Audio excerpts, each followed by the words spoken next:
So we're here with my lovely mother, almost 90 years old, and my beautiful niece and my sister to record some of the history of our family.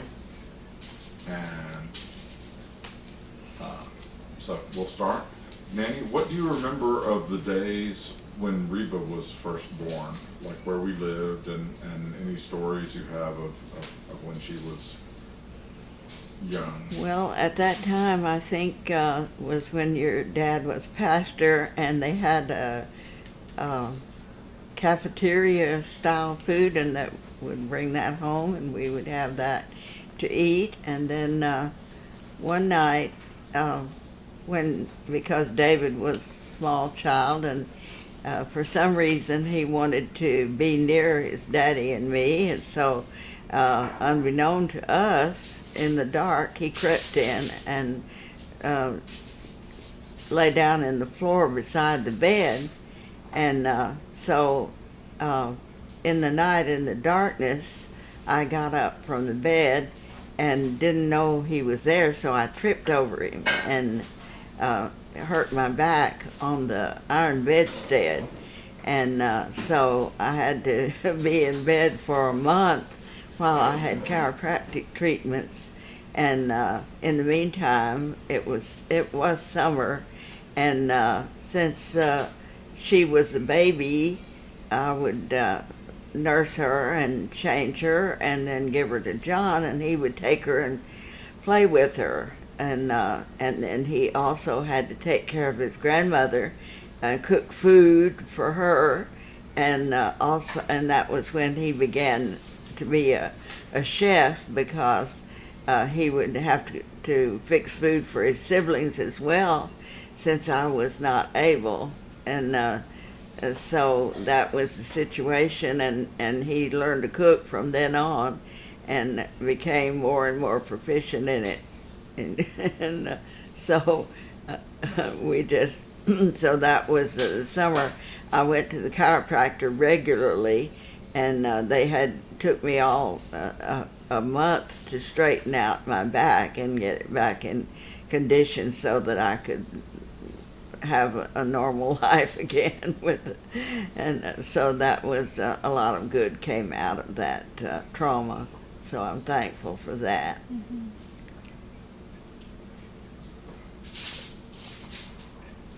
Well, I'm thinking about a time when my mother was about 4 years old, and she was showing pictures to her little brother, who was probably 2, and my Uncle Charlie. And so they were looking at the different pictures, and she was telling him what each animal was.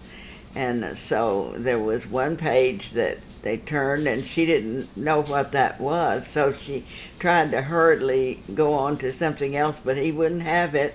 He turned back and he said, "No, what is this?" And so she said, "Well, that's calliope." And it was something that she didn't know what it was a word that she made up because she didn't know what it was. So anytime that anything was doubtful, she'd say, "Well, that's a calliope," So it became a family saying that if it was something that was unknown, that was called a calliope. So anyway, does anybody have a topic or a question that they would like to ask? I got one. I want to know how you and Pappy met. How we met, and your okay. Story. Very good. Okay, well, my parents and I were living in Arizona, in Tucson, Mm-hmm. and so my daddy became ill, had to have surgery, emergency, and after that they told him that he just had a short time to live on the earth, and so he wanted to come back to Dallas and see the people again before. So we drove back out, and we just had to leave the house because it wasn't selling. And so when we got back to Dallas, there was a doctor who had a cancer clinic, and so my daddy entered there, and he only lived 2 weeks, and Mother and I got to stay with him at that time. But so after that was over, well, my Aunt Juanita, who was wonderful with people who needed help in illness, and she was there with my grandmother, who was 80, almost 86, and she decided she wanted to go home to heaven. And so Aunt Juanita was ministering to her, and then she also came to my daddy in his final hours. And so she took Mother and me home with her after he went to heaven. And so that was in the last part of September of 1962. And I had always wanted to study the Word of God in a more formal setting. And Mother was having problems physically, so we're having to take her to the doctor back and forth. And I was looking at the clinic she was going to in the phone book one day, and it was Dallas Medical and Surgical Clinic. And so I saw there Dallas Theological Seminary in the listing, and I called them, but they said, no, we're on the graduate level. And of course, obviously, I couldn't do that. So I looked again to make an appointment and saw Dallas Bible Institute and Bible College. So I phoned them, and they said, oh yes, we're on the college level, and yes, we are, because Dallas Seminary was only for men at that time. But he said, you know, we have men and women. And so I said, could you send me a catalog?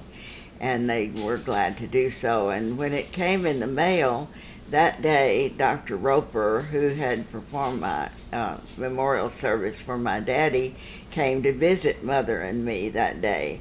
And I got the catalog that day. And so I said, Dr. Roper, do you know anything about this school? And he said, oh yes, you'll only get good there. Said that is, in fact, I'll be teaching a course the next semester. And it turned out his wife was also teaching a course for the women of the college. And so he said, why don't you audit the night classes, because you can do that for free and see how you like it. And so the people in the household took me, and I did, and I loved it. It was expository teaching, and the very kind I liked best. And so I went ahead and applied then because it was at midterm, but I was late with my application and didn't know and I said, well, Lord, you know, I couldn't ever go to school here because I'd get sick. But I said, if you get me accepted, I'll believe you to enable me to go. And so sure enough, they accepted me, though I was late applying. And one of the first ones I met, I went into the place where they served meals, though I didn't really patronize it that much, but that one day I did. And so this young man came over and extended his hand. He said, I'm Gazelle Ward. And, and so that's how we met. Mm-hmm. And he was already a junior, so he was beyond me as I was just beginning the studies. And but we had choir, both of us, so that threw us together, and that was how we became better acquainted. And we went on a couple of choir tours, and also sang at local churches, our choir. So that was how we became better acquainted, and so by the end of, we also made a recording because they wanted our choir to have an album, and they recorded us. And then one day they were going to have a photo to go on the cover of it, and it was at Turtle Creek was a setting. And that day we were going to hear, he had asked me to go that night to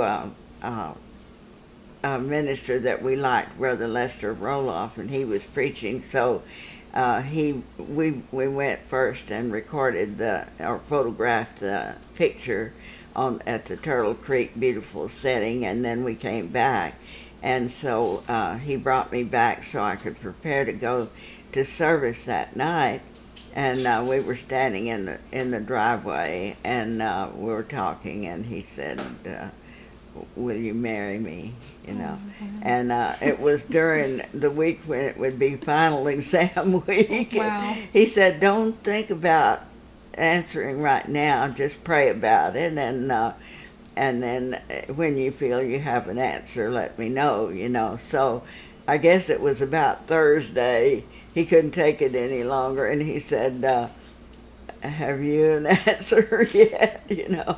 And so I had not had any check or anything negative from anybody or myself, and so I just surmised that the answer was yes, and I went ahead and put him out of his misery. So we only had the summer, and we had to do it all ourselves because there was no one to help us. Mother wasn't able, you know, because she'd had little strokes, and she didn't have her memory, so we had to do everything for planning the wedding and doing all the preparations. But the Lord put it together, and the whole thing was $200, including my gown, which was $80, and then my cousin Mavon was maid of honor, and she found a lovely dress. I think it was $6. And my two bridesmaids found their dresses also about the same, and something for Mother, and it was all very reasonable. It was a bridal shop in Oak Lawn, and so that was how. And then the florist gave the students who were Christian students a deal, and so they provided all of our flowers, the wedding bouquet, and the corsages, the boutonnieres, and even a kneeling bench and candelabra for, I think, $25.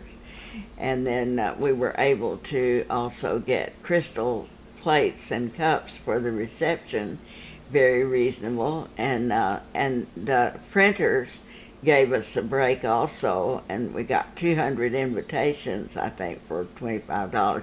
So the whole thing was about $200, everything included. And we got a cake. There was a lady who baked several tiers, you know, delicious cake, and so we got that, and had the punch that you make with the sherbet and ginger ale, I think it is, and it's a delicious punch. And with mints and nuts, that was our food for the reception. And we had it in the basement of the church, which they didn't charge us for that. And so everything was provided in wonderful ways, and we were very thankful. And that was at Schofield Memorial Church, right. Dr. Roper was pastor there for about 40 years, I think, and he taught through the Bible every day on the radio, and that's how we found him too, because we didn't know a pastor to conduct my daddy's funeral service, and my Aunt Mamie said, "Oh, I know who you can get. Dr. Harlan J. Roper, he's on the radio, and I love him. He's the sweetest man. Call him up." And I called him, and he said, "Oh, yes, I'll be happy to do it, you know, for you." And I said, "One thing I want is there'll be lost family members, and I'd like to be sure the gospel is preached, and that the people know that my daddy is in heaven, but not because of his works, but only because of the grace of God." And so he was very wonderful in bringing that gospel message to all those who were in attendance there. So that was how we became acquainted with Dr. Roper, and so he came and taught that class at the college, and then from then on, you know, things developed. So, about the way that your father came to Christ. Yes. And it was partially through the things that you had listened to on the radio. It was, yes. We Dr. had Barnhouse. Yes, exactly, because Mother and I discovered his teaching on the radio the Bible study hour, and we would hear it regularly. And he taught grace, grace, grace. And since my daddy was a member of a works salvation denomination through his mother, well, he just needed to hear grace all the time. And so he, being a captive audience, because my mother and I were sick with valley fever at that time for 3.5 years, we were housebound mostly, and so he wouldn't leave us. And so he got a lot of the Word, and then Mother bought him a Bible, New Testament, and he started reading it. And so one day he came into the living room where we were, and he said, well, he was reading from James at that time, and he said, well, it says here you have to have works, you know. And I said, well, that's true, Daddy, but it's not to be saved. It's not for salvation. It's a result. The works come after, you know, to show that you have been saved. And so he sat and mulled that over for a little bit. And then he said, well, it says you must trust Christ alone, and that's what I'm doing. So that was a day of rejoicing for Mother and me. Praise the Lord. I was gonna ask you, Nanny, Uh-huh. what was your most favorite memory from your childhood? That's a good question. I'm not sure exactly what my favorite memory was. I just remember that I had the best parents in the world as far as I was concerned, and I loved it. You know, I loved Mother and my daddy, and it was just the three of us.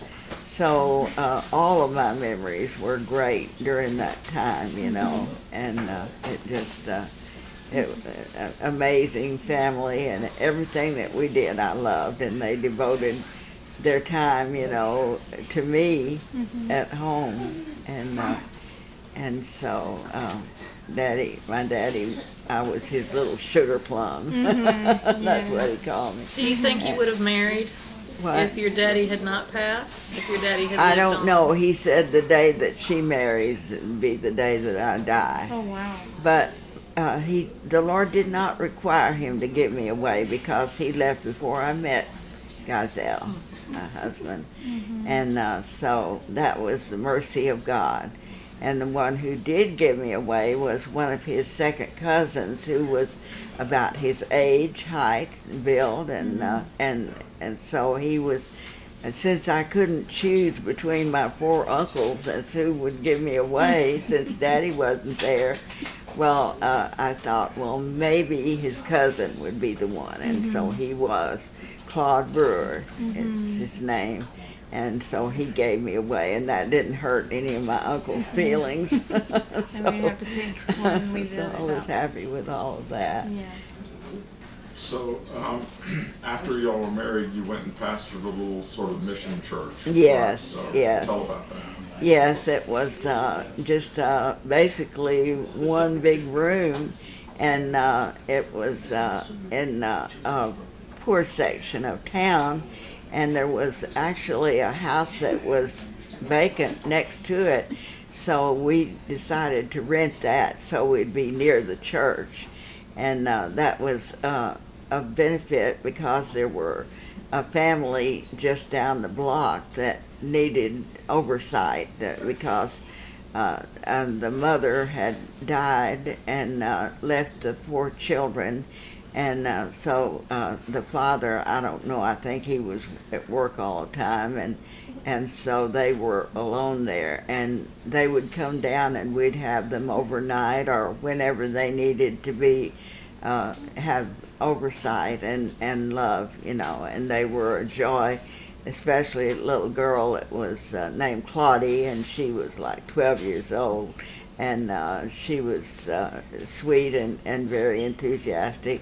They had a dog named Trixie, and but it was that was, and then we had a family that kind of mothered her after we were when Gazelle resigned the church, and they took her in, they had a son around the same age, and they really wanted to adopt her, but that wasn't feasible. So they mentored her after we had moved away, and then after that, there was a family that came, and they had like 18 children, and they were like little soldiers. They would march in, and be so quiet, and because their father was a teacher and all, and he brought them in, brought them up very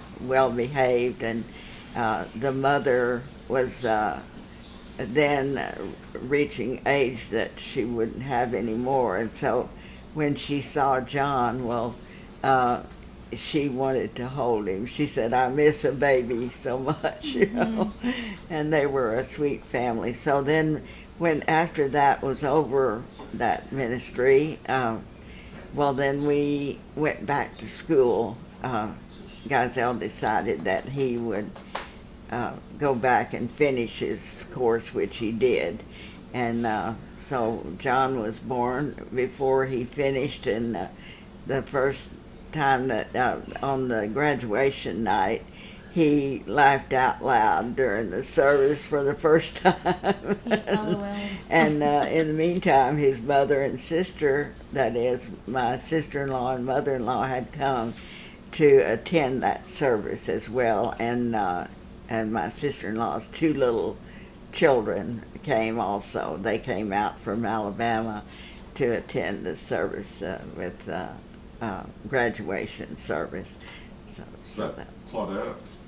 Claudette, and Danny and Corliss, and Mama Ward. So that was a blessing for us, and they stayed in a room upstairs where we were renting. There was another floor that was vacant, so they were able to stay up there for a few days, and they were talking about Star Trek, and I didn't know what that was. That they were fond of watching that all the time. The children. The children, Danny and Corliss, yes. And so when we remarried and went out there, they were still little, and we went back for a couple of weeks before school started, because we had to be done with the trip,